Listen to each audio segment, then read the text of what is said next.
name?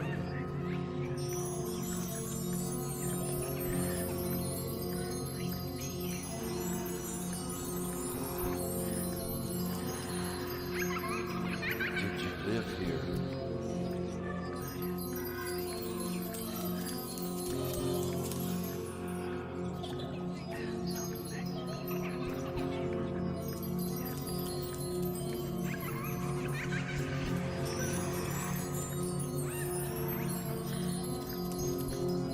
Did you die here?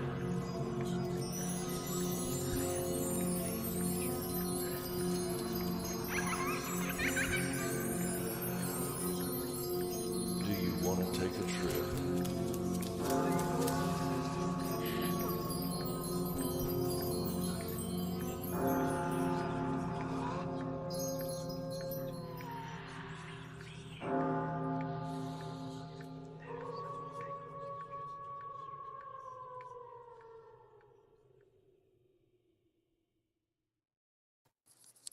Hi, guys. We are live again one more time. I'm Tom, your ghost host, and we're ready to talk about some more strange stuff on our strange journeys. Over, you think as long as I've been doing this, on my left, Yeah. on my left is Lewis Powell the fourth, and down below is Dagny. She's back with us, and let's see, Dagny wasn't able to be with us on our last show, nor Lewis, but the show before last, Dagny and I talked about the near-death experiences. That was a wild show, and Lewis has been. Lewis is a busy man, and well, I know all of the ETs are, and I appreciate it when they can be here with me. Dagny, you're still making us jealous. I hear the surf in the background. That's That yes, making me jealous. Wow. I'm happy about it. Yeah, I'm sure you are. I'm doing a lot of I'm work jealous though. too. Yeah. The work I'm doing here is hard, but I can relax after I work. So Oh my goodness. Yeah. That'd be nice. Just Well, have to guys, step outside your door. that's right. Thank you, watchers, for being here with us. We've already got some folks watching, and we appreciate that. Remember that we provide these shows first and foremost for you, the watchers, for your entertainment. We are not by any means and do not claim to be scholars or experts in any of the topics that we cover, except for today. Lewis here, I got it right that time, lives in the state of Georgia and has been researching this. So he's our resident expert today. But we are simply enthusiasts and storytellers who have fun with these topics while doing our best to respect individual beliefs. And please remember that this show is live and nothing is rehearsed or edited out later. What you see is what you get. And the only caveat to that is our revisited shows, which we do on our off weeks, where we rebroadcast some old episodes. And speaking of, last week we started up our How Big the Foot Part 1. We did the first half of that, sharing some stories, talking about the Patterson Gimlin film where it was stabilized and uh, what can I say? Cleaned up a good bit, and you can see a lot more. Um, so go back and watch that as we talked about it. We showed the video several times. Lynn was on this for a little bit, and Tim and I just sat there and talked about Bigfoot sightings the whole show. Some here in my area of southern Alabama, Mobile County area.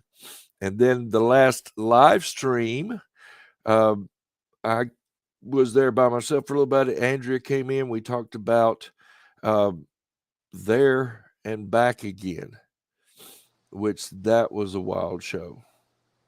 If you remember that, go back and watch that. Everything's on our YouTube channel. You can watch. It's also on our Facebook pages. You can watch those too. Next revisited show, we'll be finishing up the How Big the Foot show. So come back and see that next Saturday, 3 p.m., 4 p.m. Eastern time. If you are watching on YouTube, like I said, all of our videos are on YouTube. The only ones that are really not available on YouTube are season 1, because that's the ones we're editing down for the revisited shows. So you'll see them as they come back up on the revisit section. But if you are watching on YouTube,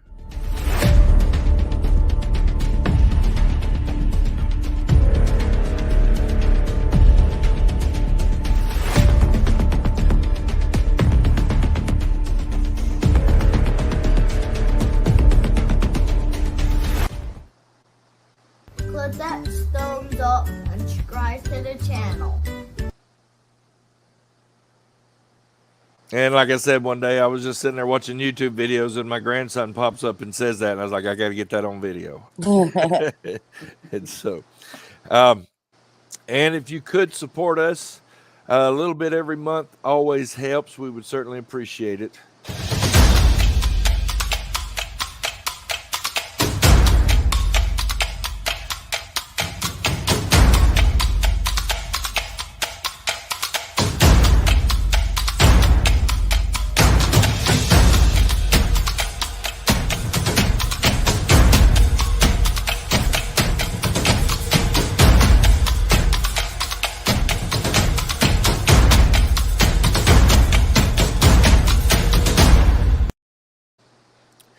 And you can support as little as $3 a month. There's different levels, and whatever you can do is extremely helpful, and we certainly appreciate it.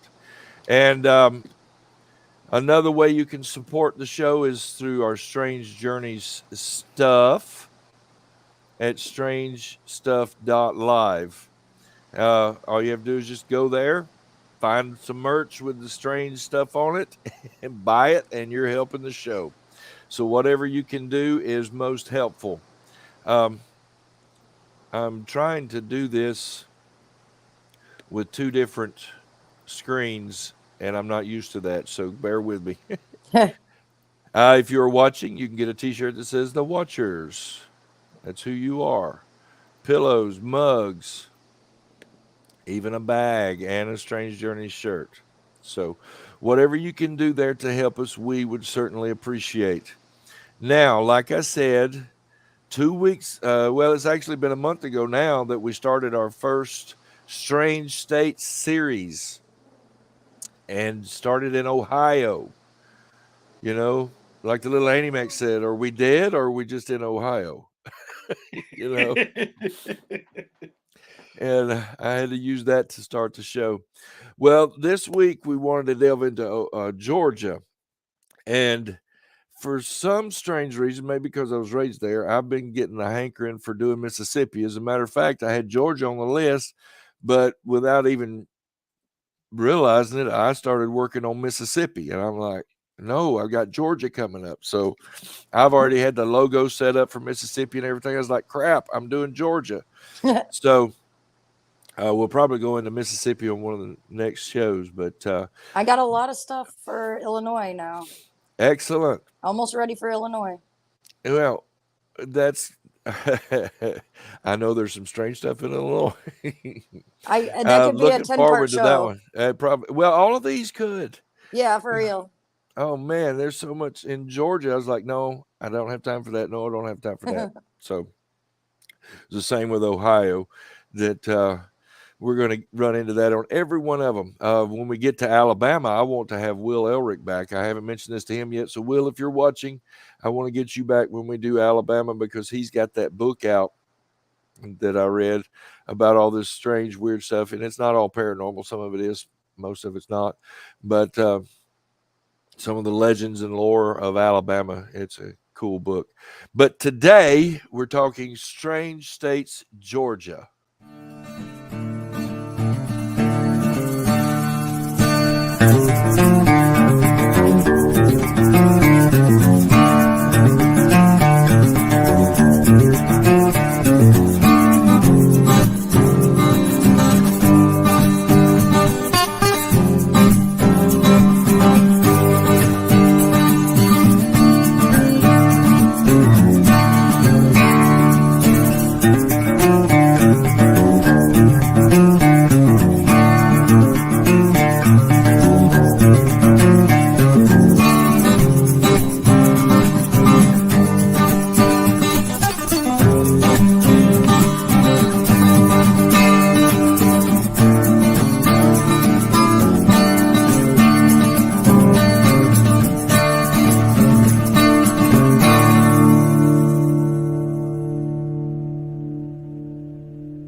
The devil went down to Georgia. He was looking for a soul to steal because he was in a bind and he was way behind and he was willing to make a deal.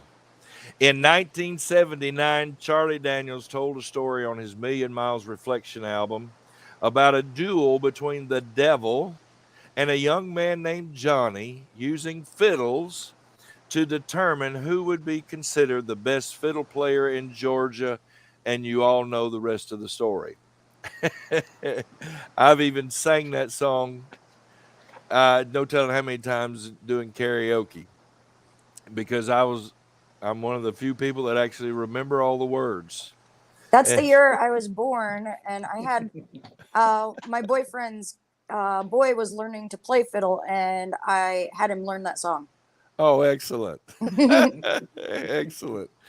I mean, I have, like I said, I've done that song so many times. But today on Strange Journeys, we travel to the state best known now by that tune. That's what people think of when they think of Georgia, is the devil went down to Georgia. But as on our previous Strange Journeys show for Ohio, we began our journey with some strange laws that still happen to be on the books. And we wanted to begin there with Georgia's unusual statutes that are still on the books. And Dag, I'm still getting a roar over there. Oh, here, I'll mute it until you need me. Okay. All right. And don't be afraid to unmute and comment on any of this, okay? So, here are some of the strange laws that we've uncovered that are still on the books in Georgia. And Lewis, you may be familiar with some of these. Yes. But if you own any chickens in Quitman, Georgia, it is illegal to let them cross the road. So, chickens in Quitman are not allowed, and Georgia insists on ensuring their safety. Gainesville also has a strange law about eating fried chicken with your hands. Mm-hmm. Forks must be put away while you pull the meat off the bones. So the chickens can't cross the road. So that old question is still left wide open. Why did they cross? Well, they can't cross in Quitman, so we'll never know. They're pretty serious about chicken. It sounds like it. And if you're in Gainesville, eat with your fingers, no forks. All right. In Marietta, Georgia, it is illegal to spit from a car or a bus, but it is allowed to spit from a truck. Keep this in mind if you're in Marietta, Georgia. All right. Imagine being fined for spitting from your car or bus, but not having to worry about it if you're driving a truck. So, now, the reason they say behind it is due to the cracks, bumps, and curves on Marietta roads. It is only natural that drivers want to clear their throats from time to time, but for them not to miss a beat with steering wheels or brake pedals when they use these maneuvers. Spitting out of cars is prohibited, while truckers are allowed due to the bigger tires, which make less contact with the roadways. But what if you drive like a hybrid vehicle? Oh, that no. It's not quite a truck or not quite a car. So I guess you're SOL. They Or need to make an addendum, I guess. Yeah, or Yes. else depends on which judge you get at the trial. He was arrested for spitting out of his crossover vehicle. I don't know. All right. Those engaged in llama-related activities, llamas, such as riding, are responsible for any personal injuries they suffer. You're on your own when you're riding a llama. Llama owners are protected from liability in the event of harm or death. With a few exceptions by the Georgia Department of Agriculture law, an individual may pursue legal action if they were watching an authorized area, unless that is there was some type of llama-related activity going on, such as riding, training exercises at a county fair, or goofing around. So remember, you're on your own. That law had to have come from a fair, because I've Yes. never heard of a llama in Georgia.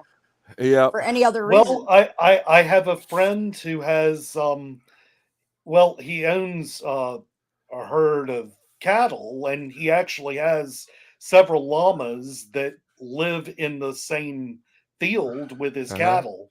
And he just has the llamas just because he thought they were kind of fun. And I'm not sure if he knows about this. I'll have to talk to him Yeah. next time I see him. Well, the thing is, I wonder if the llama can spit out of the car.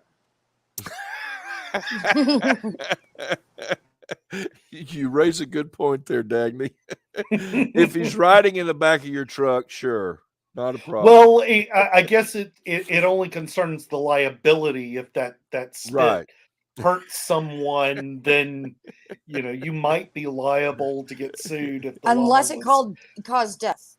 Then Yes. there's a little bit Yeah. of inconsistency there. All right.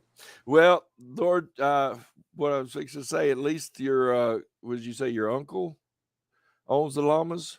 Oh, it's just a friend of mine. Oh, a friend of yours. They're protected if anybody wants to jump out there and go joyriding on a llama. That whoever's okay. whoever's joyriding and they get hurt, they're on their own. The owner Yeah. is not held liable. So Yes. he's Yes. good there. He's protected. If someone's just out in the field trying to tip the cattle and decides to take a joyride on the llama. Exactly. They're on their own. All right. This we found this out when we were doing our tours, but we have this same law. This next one coming up, we have the same law in downtown Mobile, Alabama. But no one may carry an ice cream cone in their back pocket if it is Sunday. Ice cream lovers in Georgia will never be caught with a hand on the cone. They are not allowed to carry it in their back pocket when Sunday comes around because they may have committed an act of ice cream blasphemy by doing so. So they actually have that same law in Mobile, Alabama. What is ice cream blasphemy? Carrying it in your back pocket. You can't do that But on only Sunday. on Sunday you can't do it. That's right. All right. Ball games are illegal in any city street in Dublin, Georgia. It shall be unlawful for any person to play ball by throwing, catching, pitching, or batting a ball on any public street, alley, or sidewalk of the city. So make sure you're in the ballpark. Make sure you're in the ballpark. That just hit me funny all of a sudden. Okay. All right. In Columbus, Georgia, it is illegal to sell your beer 2 for $1.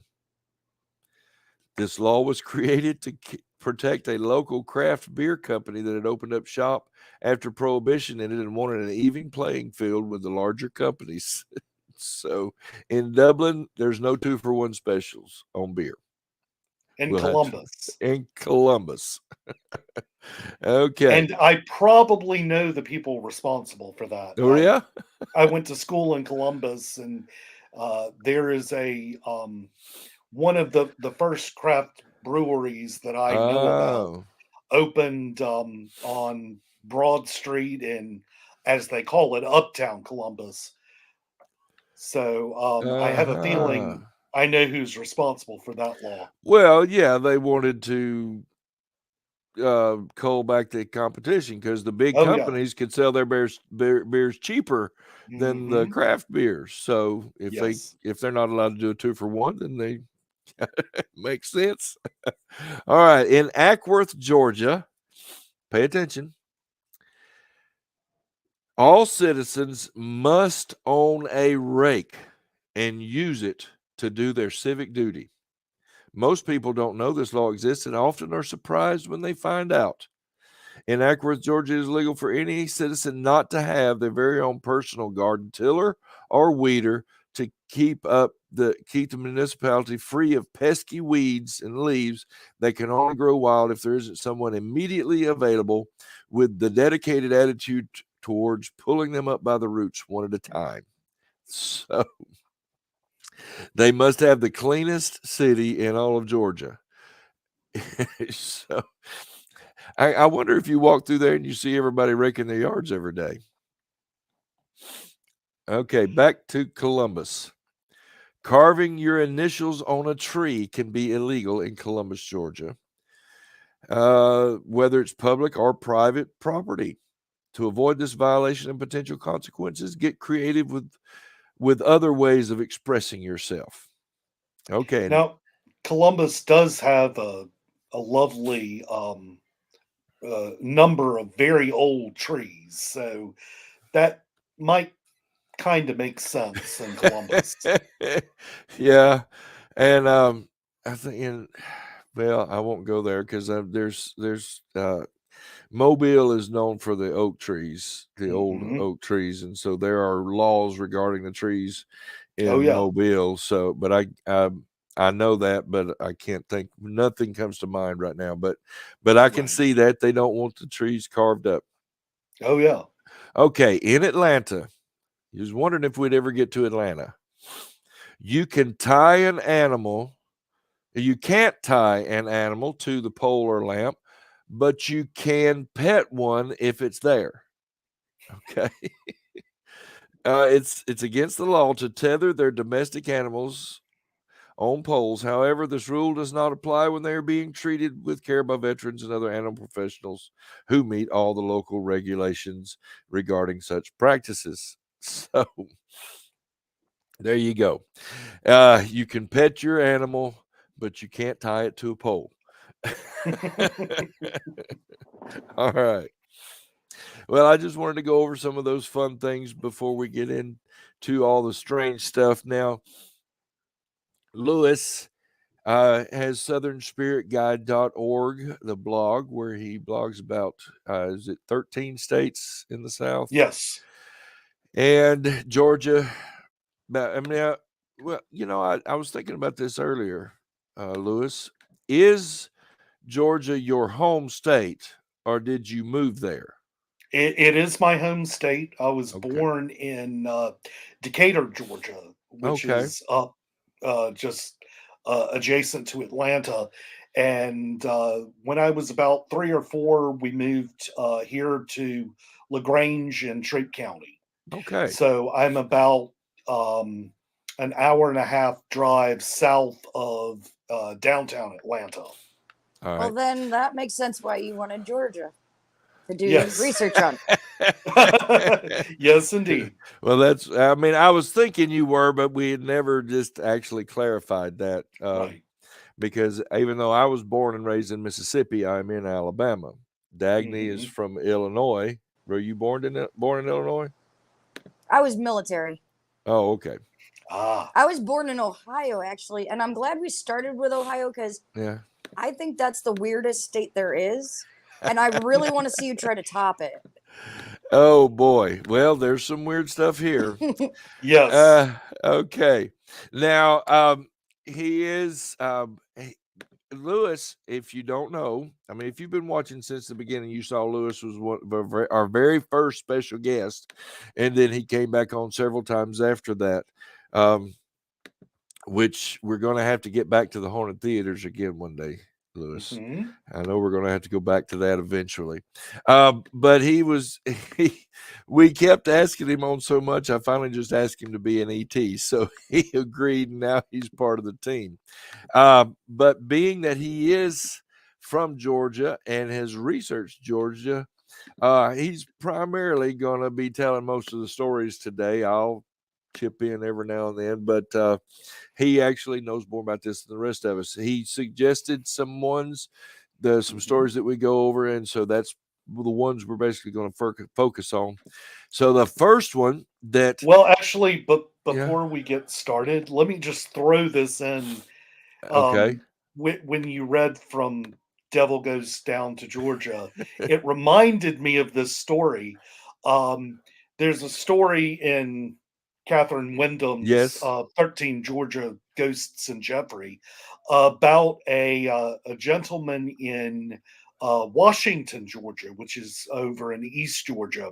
yeah, And back in the early 19th century, there was a tavern owner there, Abram Simons, who he kept racehorses, and he would kind of was one of these people who's kind of full of himself, and he would go around bragging on his ability to race horses and how fast his horses were. And this mysterious gentleman shows up at his tavern one evening, and the guy says, I bet I can probably outride you.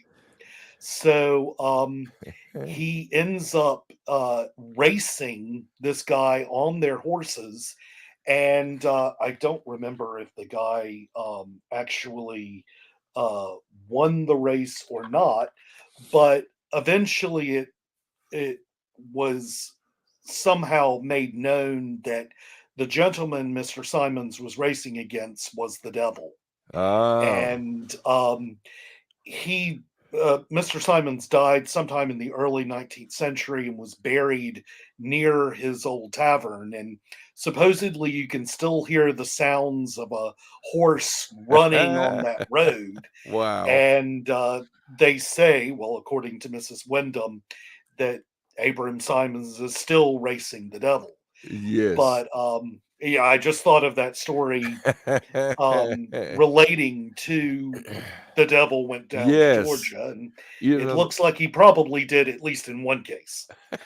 well, I mean, that could be where Charlie Daniels got the inspiration. I was Well, maybe. curious. I was curious what you jumped up for the bookshelf at Yeah. that time Yes, for. that was it. That's what I was looking for. Yeah. Well, good. I'm glad you shared that. So, another duel, a race with the devil. Ah, that reminded me of. I wish I could find it here.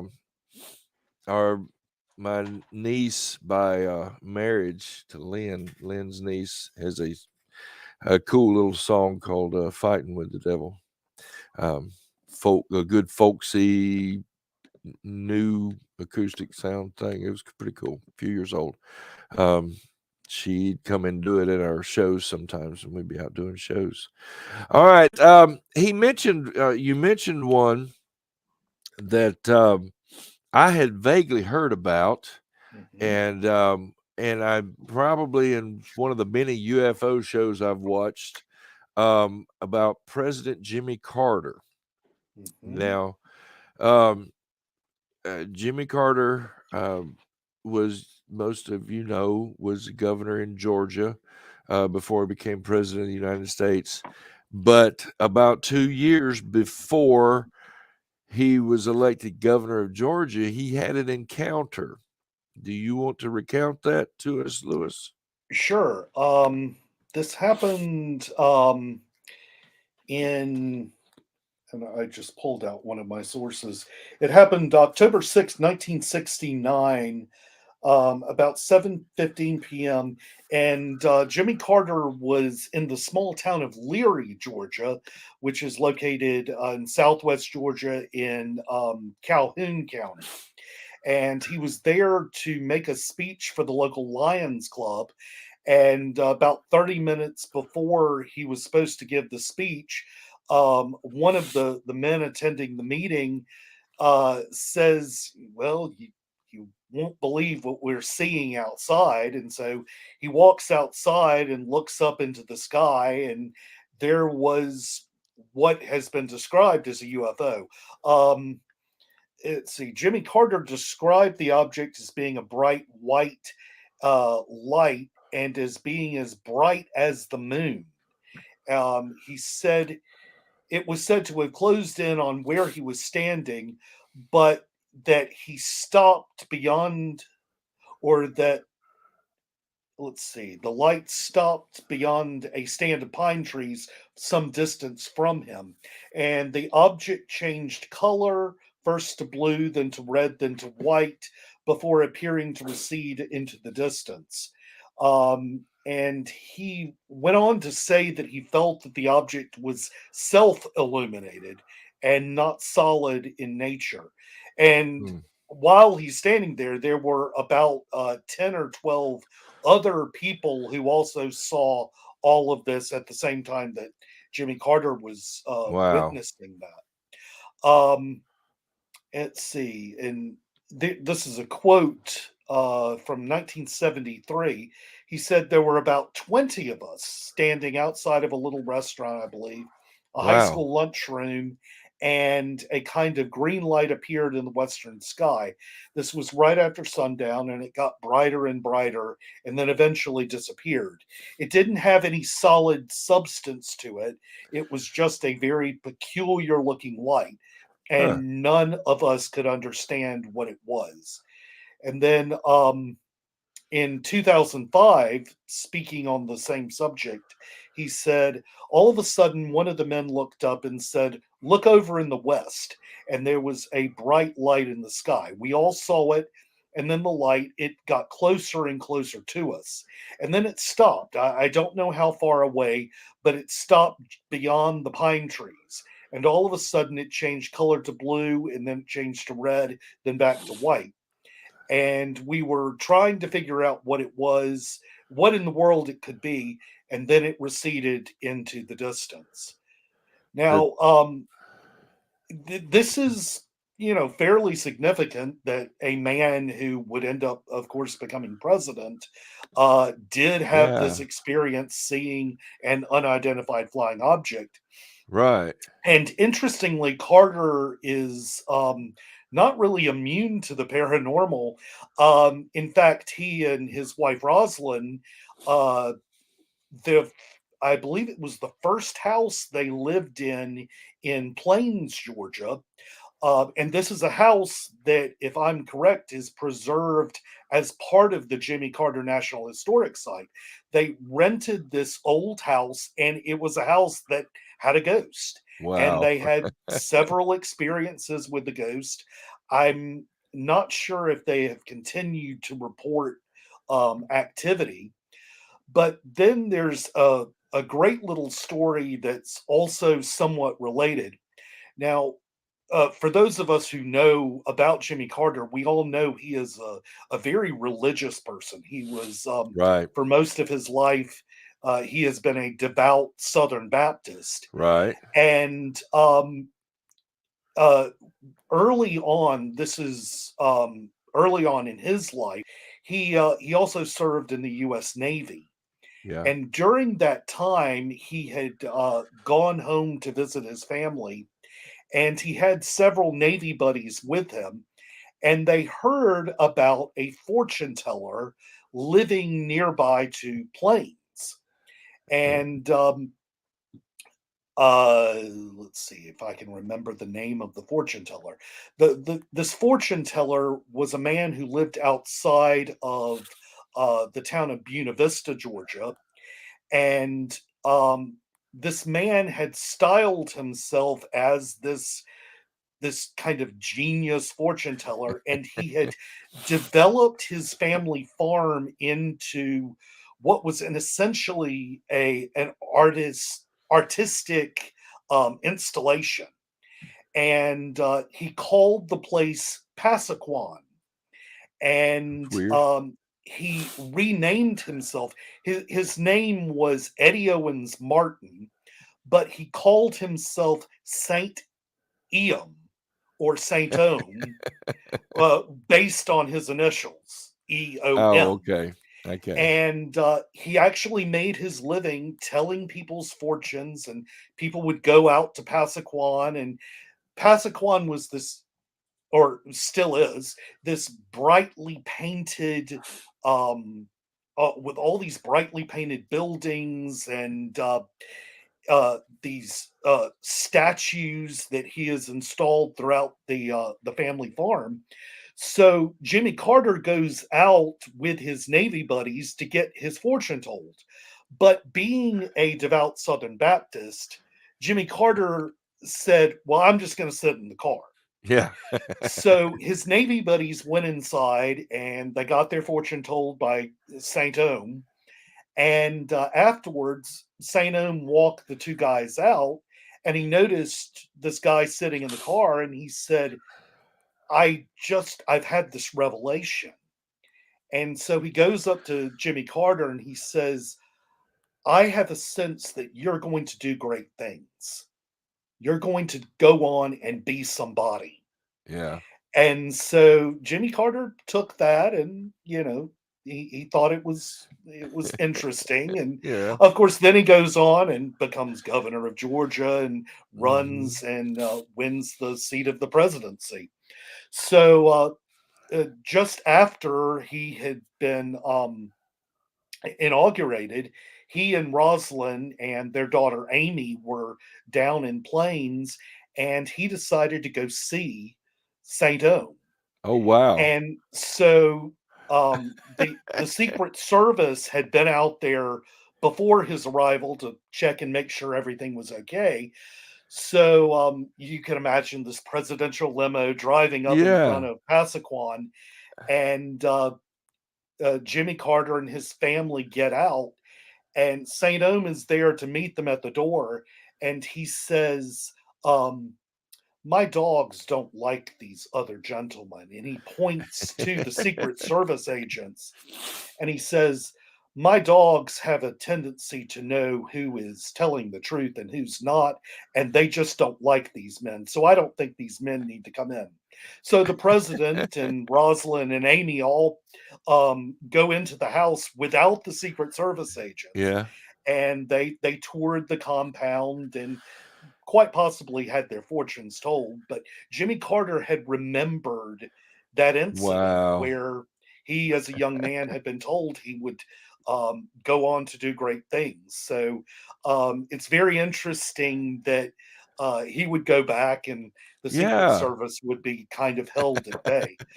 But uh, Saint Ohm unfortunately committed suicide in the Oh, no. compound back in the early 80s, I believe. Mm. And for many years, the locals who had always kind of kept their distance, they really kind of refused to acknowledge there was this fabulous artistic compound just Yeah. outside their small Georgia town.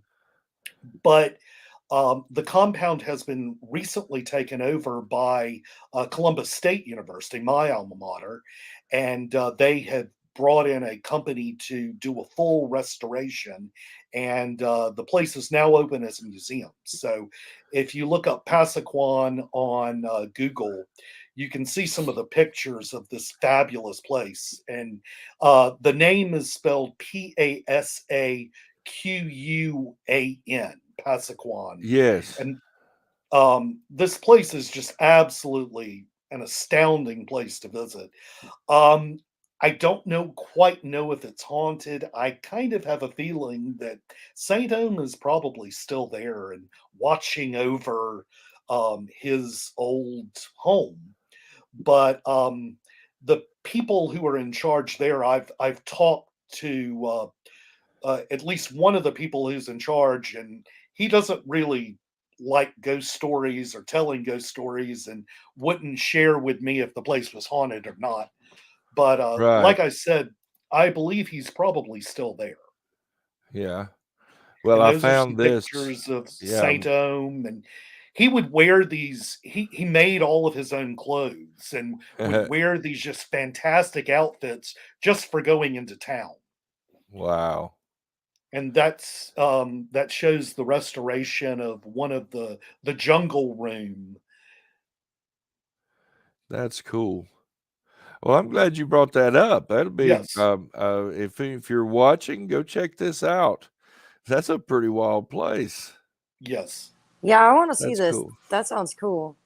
Well, It, yeah, that it would be sounds right down your alley, Dagny. oh yes, it sounds yes, really like an artist to me. yes. Yep.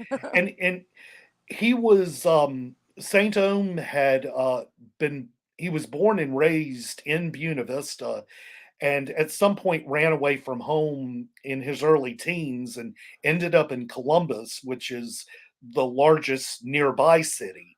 And eventually he ended up finding his way to New York City, where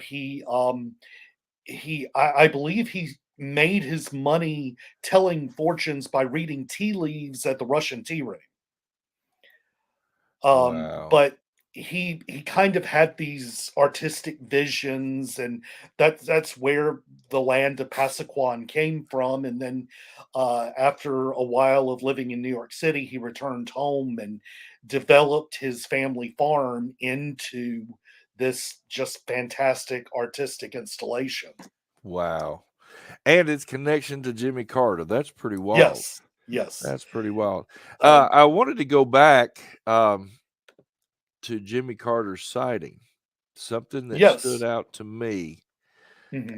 that you don't hear a lot of.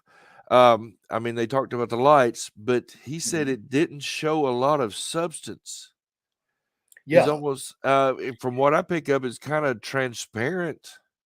I would assume so. Yeah, And that he also pointed out that it was producing its own light. So it, right. to me, almost sounds like maybe one of these orbs. It just happened to be a huge orb Yeah, in the sky. That's exactly That, what I was thinking too. right. yeah. That could So be. it really is strange to think what the heck did Jimmy Carter Yeah, actually see that night? that's wild. And Yes. is that I'm trying to remember which show it was on. You were telling us about a corridor where a The lot of troop herd UFO, corridor. yeah, where a lot of UFO sightings. How close is it to that? Well, this is Calhoun County. We were talking before the show. I thought that this had happened in Manchester, Georgia, but it was in Calhoun County, which is it's probably a few couple hundred miles Okay. from here, maybe less. But Yeah. the troop herd corridor is here in Right. Right. Lagrange and Troop County. Okay. So we're Wow. west central Georgia. Yeah. Okay. I just didn't know if there was any proximity there. Right. All right. Another thing that's happened in Georgia. This I wouldn't necessarily call it supernatural or paranormal, but Mhm. Hogzilla. Yes. This guy killed a hog, and it was Mhm. so huge they called it Hogzilla. I was trying to find a news report of the actual of the originally when it happened, but I couldn't find one. But Yes. um, but I found this article from NBC News said that a team of National Geographic experts Mhm. has confirmed that South Georgia's monster hog, known to locals as Hogzilla, was indeed real and really, really big. They Yes. also noted the super swine didn't quite live up to the 1,000-pound, 12-foot hype generated when Hogzilla was caught on a farm and photographed hanging from a backhoe. But the 1,000-pound, 12-foot was taken by this guy. What's his name? Crap. Um I Ch- was da, da, da, da, da. Chris Griffin. Yes. Or who was Hollyoak or Holyoke? Um, Um he was the owner of the preserve where Hogzilla okay. was killed. Okay. All right. But the N- National Geographic came in sometime later and exhumed the body Mhm.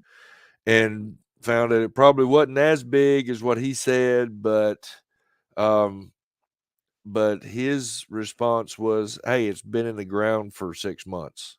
Yes. It's going to decompose and shrink or whatever." And he took the measurements when he killed it. Yeah.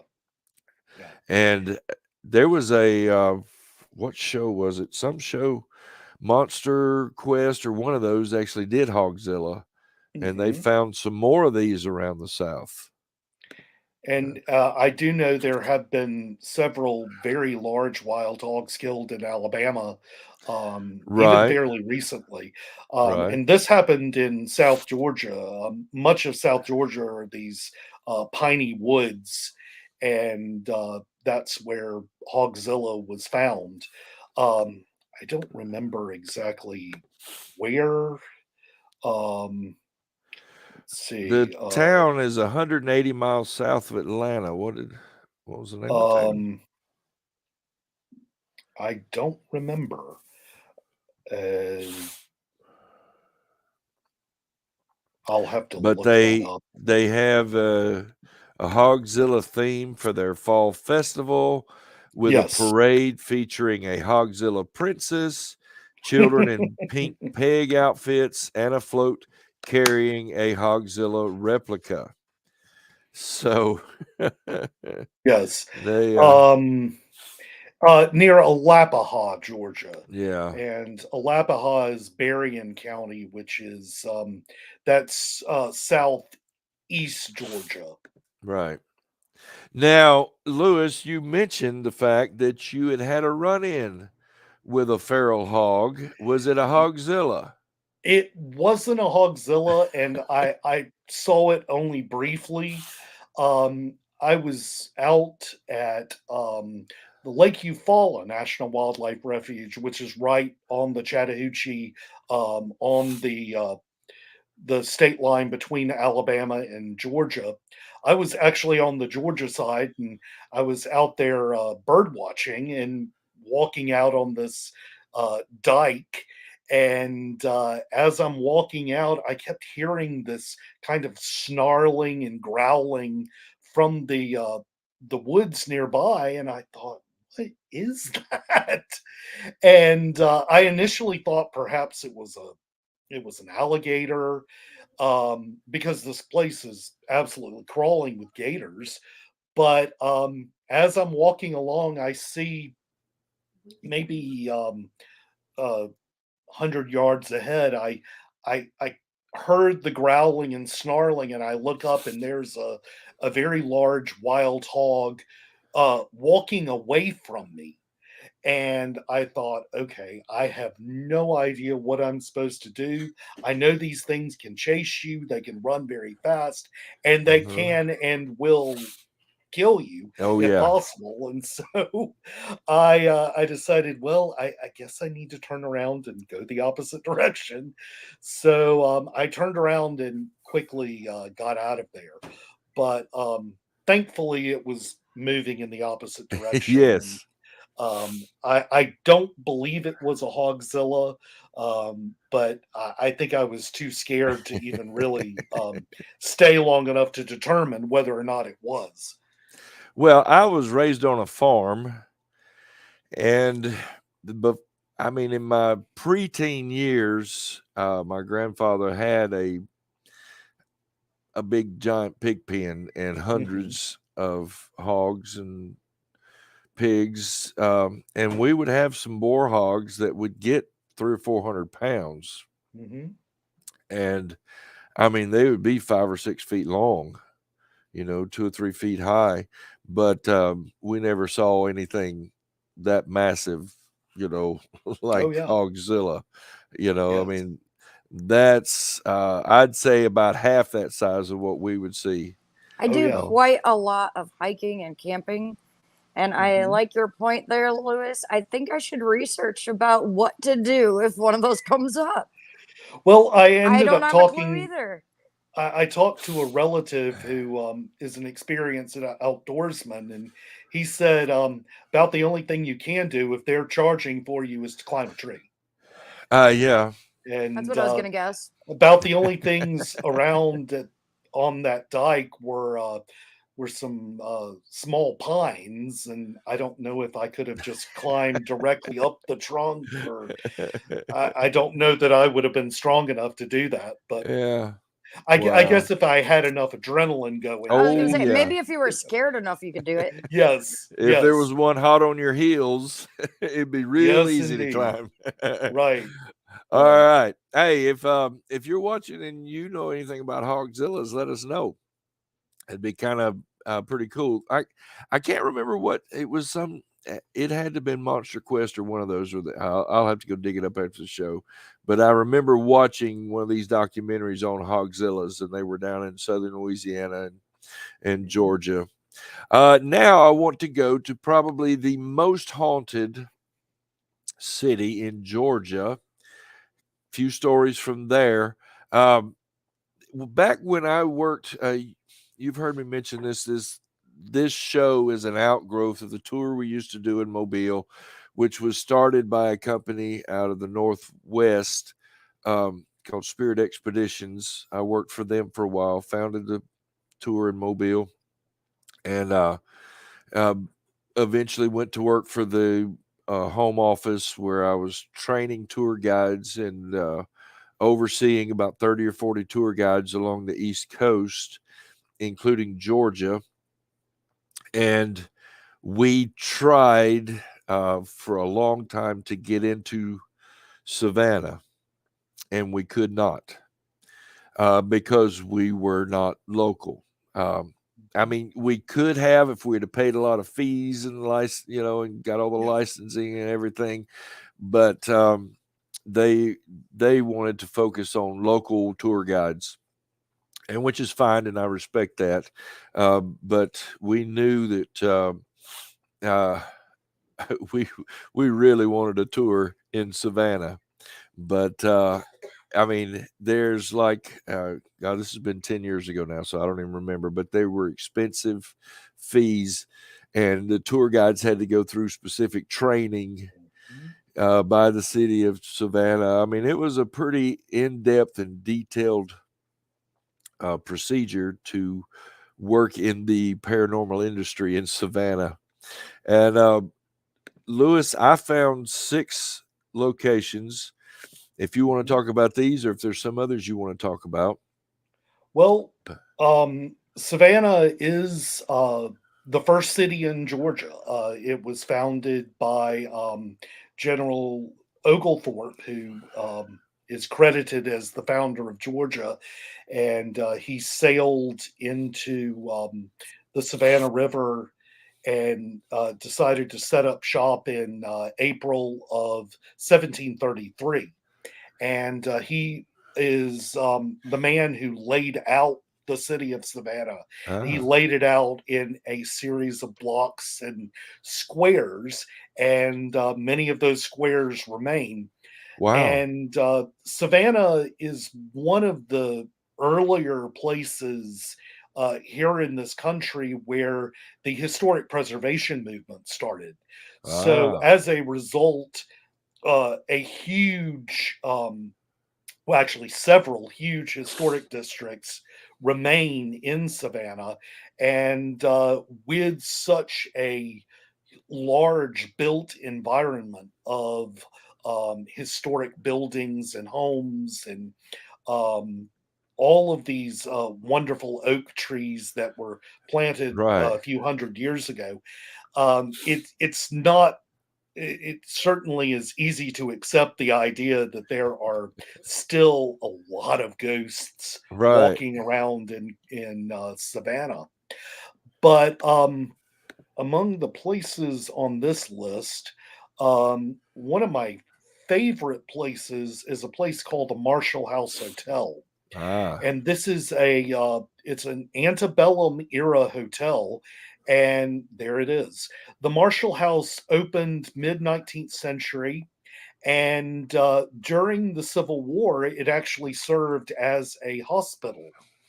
And you can see when they why. were yes, when they were renovating this hotel um, in the last century, in the 20th century, I know that in one room they took up the floor, and underneath um, there were all of these bones, human bones, Wow. from where these amputations had been performed Ooh. in the hotel room, Oh man. and they had just discarded all of these feet and arms and legs, and they had just been left there. Holy And I cow. do know that those corner rooms have been known to have quite a bit of activity. There's also the spirit of a little girl who happens to roam the hotel. And a friend of mine several years ago told me the story. He and his husband were staying the night at the Marshall House, and he was awakened in the middle of the night by the sound of a little girl singing. And so he Wow. wakes up his husband, and his husband wakes up, and they can both hear it, but they said the singing, it sounded like she was off in the distance. So they started calling out who are you? Why are you singing? And the little girl stopped singing, and so she stopped long enough that they decided, well, I guess we'll go back to sleep. So they started to go back to sleep, and she started singing again. So she ended up keeping them up all night because she was just singing somewhere off in the distance. Um, but Wow. that I always thought that was a really fun story. Well, Um, yeah. but I'm so confused that they just left all the limbs there. That's got me Yeah. well, confused. Like, did they build over it too? I I'm not sure. Perhaps they were dropping them. There was maybe a hole in the floor. They were just dropping them into the basement. Um, I have seen numerous photographs of these kind of piles of amputated limbs produced during the Whoa. Civil War, and um, Right. stories of two-story homes that had been turned into hospitals with the amputations being performed on the second floor, and they would toss them out the Out the window, window. and eventually the piles grew to the point that they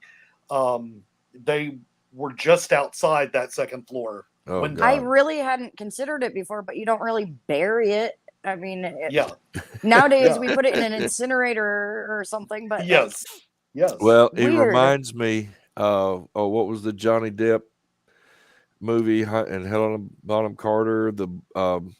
Edward The Scissorhands. no, the one where he was the barber. Um, Yeah, Oh, that. Oh, Sweeney Todd. it's Sweeney Todd. Yes, I don't know what made me think the of that. demon barber of Fleet Street. Yeah, exactly. And had the barber's chair that would flip over and slide the Yes, body down the chute. Yeah, okay. yes. whoa! I Sweeney got to see Todd. that.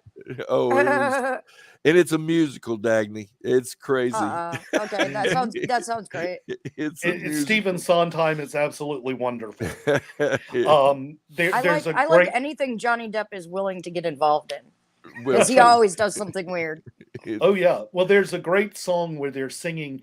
Um, uh, the Sweeney Todd is actually killing his mhm. customers, and then they take the bodies and they're baked into meat pies Yeah, by Mrs. Lovett, who has who owns the a tavern below? yes, who Oh Yeah. has my a god, I restaurant need to see nearby. this. This is And great. there's a great little song called "A Little Priest" where they're talking about what goes into each of these meat pies. There's a wonderful Yeah. A line little about priest.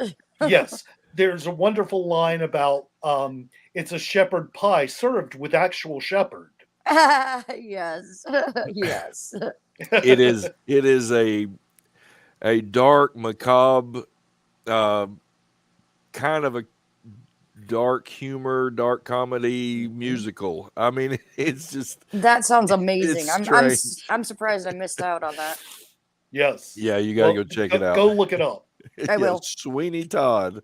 I don't know. That just reminded me of that. But yeah, I could see them um like that. He had a chute at the base of his barber chair where Mhm. he would just open it. He just flipped the chair back and the door would open and the bodies would slide down. Oh yeah. That also reminds me of the when Tim Shepard did the show about the serial killing families. They Mhm. had that at the head of their table where the guests would sit. They had a trap door that would open up and drop the bodies down. Yeah. And there's also there's a story from and this is a story that's kind of been repeated at several taverns, some here in the United States, but one of the earliest stories comes from Britain. There was a pub where the owner had a room built where he would always have his wealthy guests stay there, and they had the bed set up so that there was a trap where the bed would s- uh there would be an opening and the bed would kind of tilt Tilt. so that the guest would fall into a pot of boiling water or boiling Ooh. oil and of course be killed, and Uh, then they would proceed to take all of their belongings. decades. Wow. And all types of stories about the owner then being arrested by a mob of people once they found out what was going on, and then they would be and of course they would be executed, and they would end up haunting the pub or the tavern. Oh yeah. All right. Well, let's do a couple of more Savannah stories. And I want to get on to a couple of more sightings before we get. I want to end with the Georgia Guidestones Okay. before we close out. But yeah, a couple more in Savannah. Off the top of my head, there's another great story about a place, a restaurant called the Pink House, and or the old Pink House. Pink House, excuse me. Um, the old Pink House is an 18th century home that was home to a patriot family, the Habershams, and the several of the Habershams fought in the American Revolution, and several of them were killed. But many members of the Habersham family are buried in Colonial Park Cemetery, which is located not far down the street from the Pink House. But the Pink House is known to be fairly haunted. It has been a restaurant since the maybe the 1930s. Um, but oh, there it is. And uh, but in the past several decades, there was a gentleman who began kind of mysteriously appearing in the bar, which is in the basement area of the house. And there was a particular young woman working at the bar who kind of noticed this mysterious gentleman. He would come in, he would have a drink, pay, and then just kind of vanish. I think they had some mystery as to whether or not he was just getting up and leaving, or he sometimes just kind of disappeared. Hmm. So this one evening, this lady decides to follow him after he leaves, and she sees him walk out the door, and she ends up following him, and she ends up following him down the street. He continues walking down the street, and he gets to the front gates of Colonial Park Cemetery, and she's still following behind, and she watches him as he walks through the front gates, which the Ah. gates are locked at dusk every night. And he walks over to the Habersham family plot, and he stands in front of the large tombstone or mausoleum there, and then just vanishes. Wow. So at that point, she realized that perhaps she was dealing with a member of the Habersham family. Wow. But that cemetery itself has had a tremendous amount of paranormal activity around it, and part of it is believed that several of the streets actually run right above a number of graves. Oh. But this is a cemetery that was established in the colonial era, and has since was used all the way up into the early 19th century. And after that, it became full and was closed. But it has, in the 20th century, been reopened as a tourist attraction. It's a wonderful cemetery to visit. Wow. Cool. All right. Do you know anything about the Pirate's House?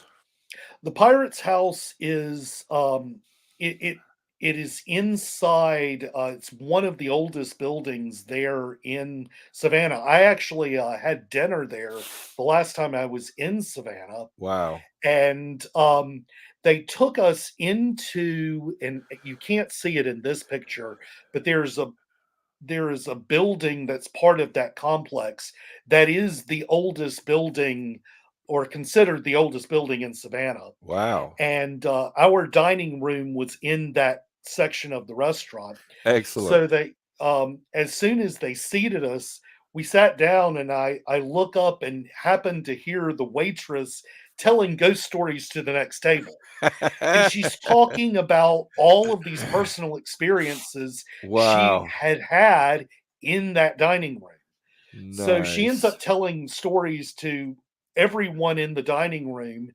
and we were asking her questions, and she said, well, there's a tendency that when people take a group photograph and I'm in it, that there will be this blue light that appears in the photographs. And Okay. so one of the people in our party decided to actually take a video. And so he takes a video of us standing there posing for a picture with the waitress, and lo and behold, there's a blue light right in front of her. And she said this is the spirit of a little boy who had died in the upstairs bedroom, Wow. and that she was actually a mother herself, and she thought that the child had really kind of attached her himself to her as kind of a mother figure. And Wow. it was a really wonderful experience. That would be awesome to find that video. If we could find Oh that yeah. video, I'd love to see that. I think one of my friends has it.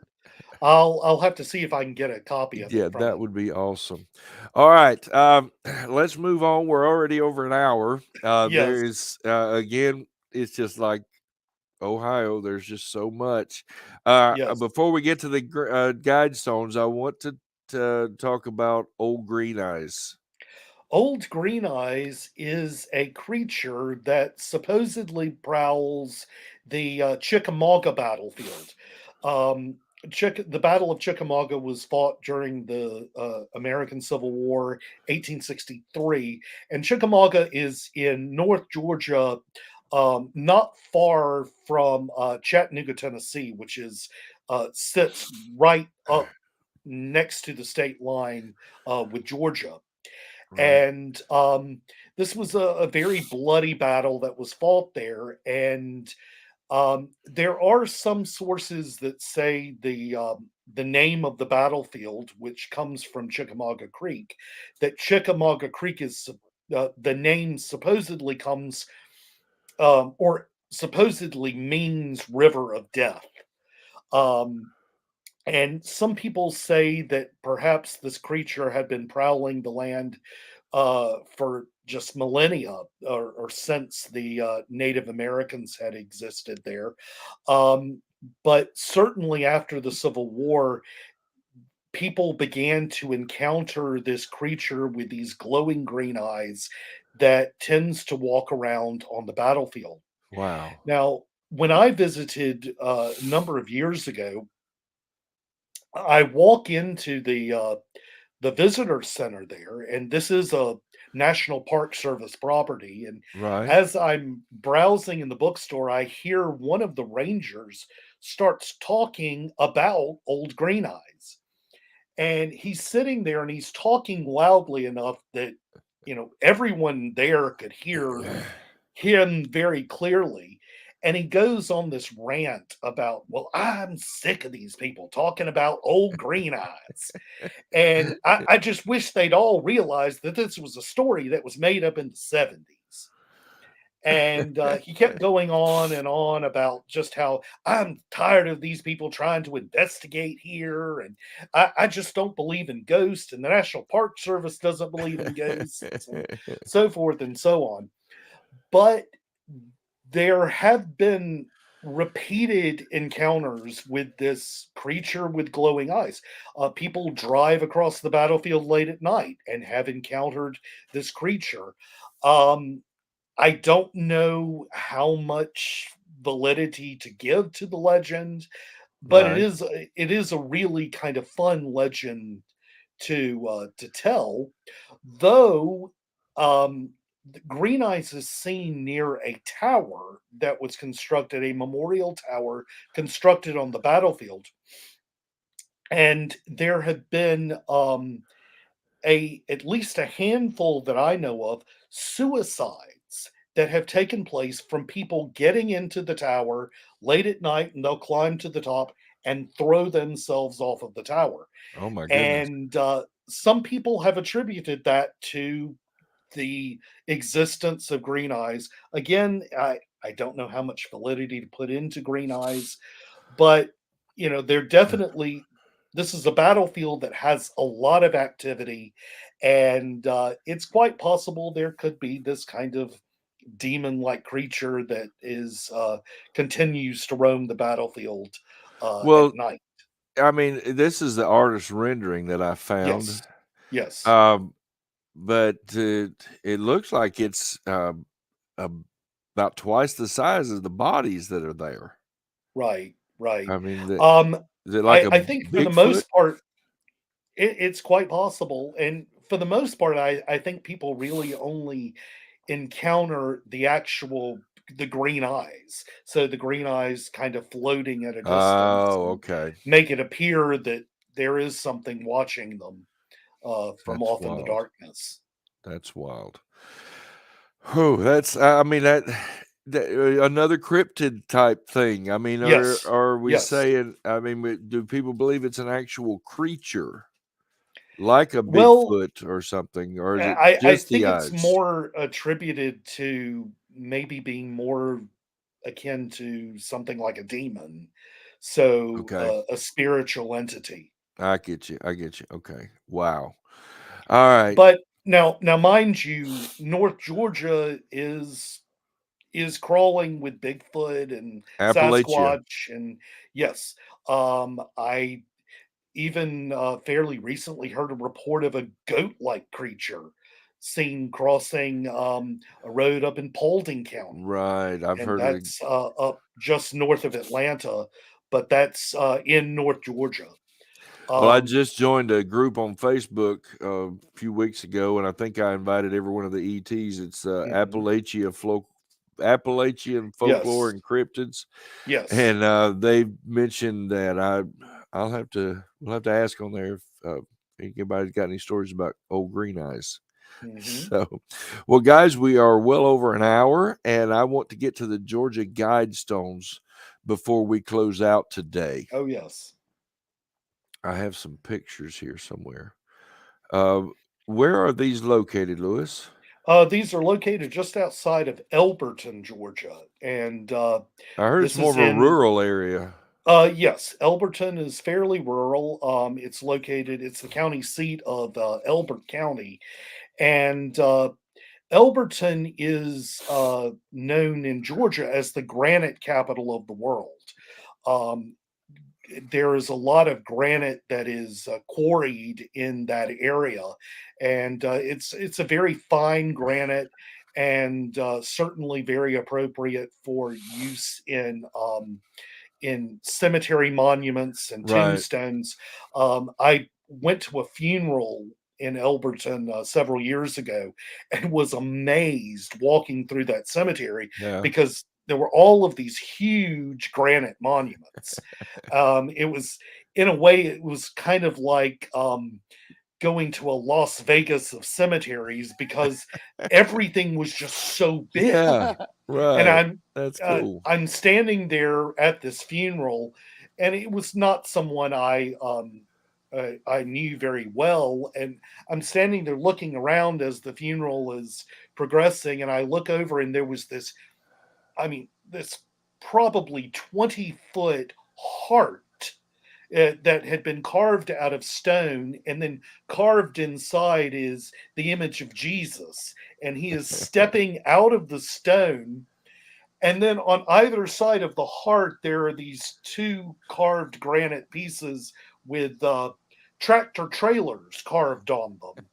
And What? I remember looking over, and I actually just busted out laughing Oh no. because I, I could just imagine this thing being lit up in neon, and it was very appropriate that Jesus would be Yeah. stepping out of Totally. the heart. But back to the Georgia Guidestones. Back in the early 70s, I think that was right.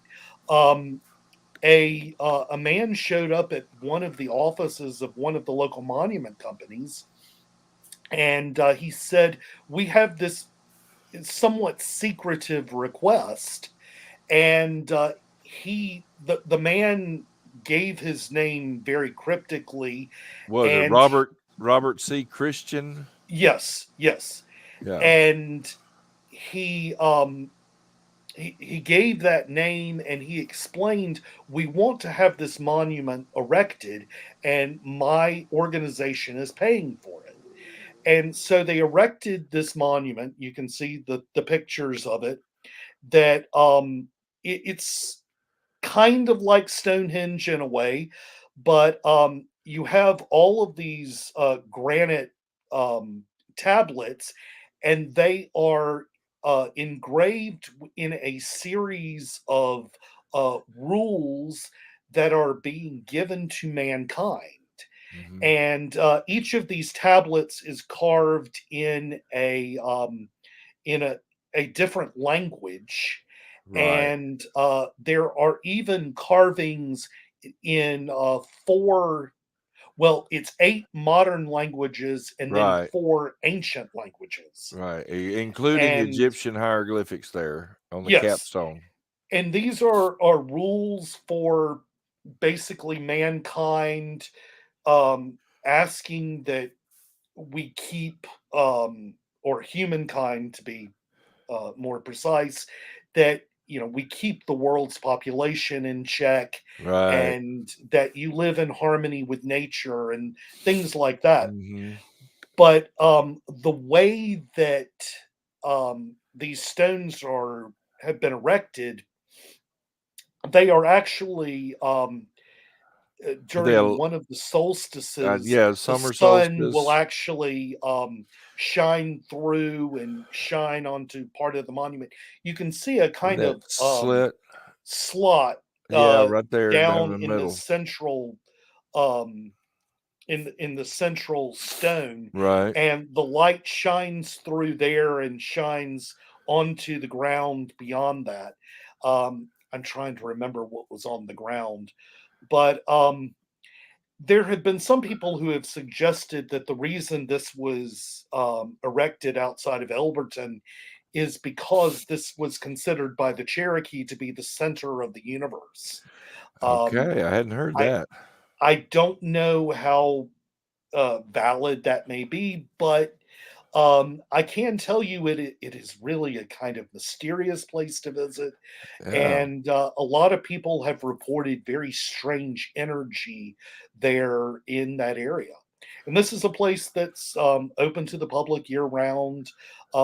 It's just adjacent to a private farm, but Right. this piece of land is open, and it's very well marked just off a major highway. And there are signs, you can easily follow signs to take you to see the George Guidestones. Wow. So the guy that you mentioned that he went to secretively with that name, Yes, yes, he says that he'll go to the grave with his real name. He knows his right, real name and he will not tell yes, it. yes, Yeah, that was on what was it? Brian Seltzer's something about the codes. They did the Georgia Guidestones. They did a show on it. okay. But yeah, I think you're right, Dagny. Is that the one you saw? I can't recall. I've seen too many to. I'm not like Lewis. I can't keep it all straight in my Well, head. I can't either. But I think that they interviewed that guy Yes, they did on from his and porch. They yeah, went to sitting his on his porch and they porch, interviewed him, and he and said, yeah, "No, I'm not telling you." mm-hmm, Right, yeah, he's keeping it yeah, And close to the he's vest. getting up there. He's Yeah, not going to make it much longer with that secret. but I think yeah. that was in the late '70s because I think it was says it was erected in 1980. Okay. I had was watching one again this morning that said in 1979 he approached this memorial stone Hmm. company with the prospect of building this and gave them the designs. But it's let's see, where's this? I was trying to find the dimensions here. Is 19 feet 3 inches tall, Hmm. 6 granite slabs weighing 237,746 pounds in all. Okay. Yeah. I mean, it's not a Stonehenge by any means, but it is huge. Hmm. And I mean, I think that would be so cool to go to. I mean, Dagny, I don't know if you know about, but in South Baldwin County, they have a miniature Stonehenge. I didn't know that. Yeah, and right close by, they got some dinosaur replica, life-size dinosaurs too. All right. So that's in South Baldwin County, but it's off the main roads. You have to be going Mhm. there to find it. But guys, this has been awesome. Georgia is strange, folks. Yes. Georgia is strange. And we've only just scratched the surface. Oh, ain't that the Yeah. truth? Ain't that the truth? We may have to come back with Strange Ohio 2, Strange States Georgia 2, Hmm. and just keep going. But remember this as we close out today. Georgia, Georgia, the whole day through, just an old sweet song keeps Georgia on my mind. And that's the state song, Georgia on My Mind, most popularly known, recorded by Ray Charles. I think he's Mhm. singing at a state uh, uh, congressional assembly or something back in Yes. 79. But guys, Georgia is strange. And we will have to revisit this one day. But thank you so much for being with us today.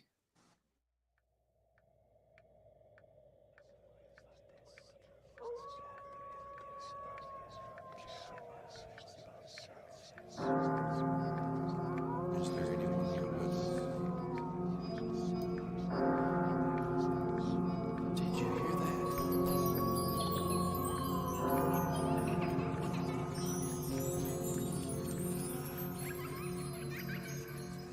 Can you tell us your name?